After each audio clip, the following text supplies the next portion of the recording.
চলে এসেছি আমাদের বাড়ির পিছনে পুকুরে ভিডিও বানাতে। চলে আসলাম ধান খেতে দুটো ছবি তুলে নিলাম। তারপর এখন বাড়ির দিকে রওনা দিচ্ছি।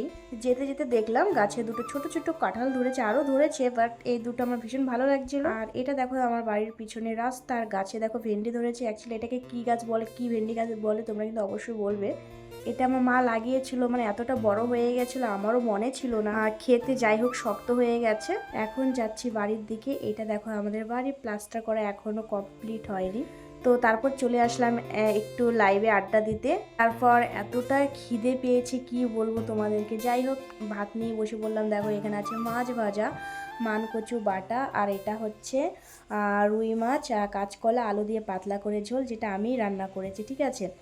তো খেতে এতটা টেস্টি হয়েছে, সব থেকে বেশি আমার মানকচু বাটাটা মানে খেতে ভীষণ ভালো লেগেছে। তরকারিটাও ভীষণ ভালো লেগেছে খেতে, মানে দুপুরবেলার খাবার এতটা জমজমাট হয়ে গেছে। তো আজকের ব্লগটা তোমাদের কেমন লাগলো অবশ্যই কিন্তু তোমরা কমেন্ট করে জানাবে। তো টাটা বন্ধুরা, সবাই ভালো থাকবেন।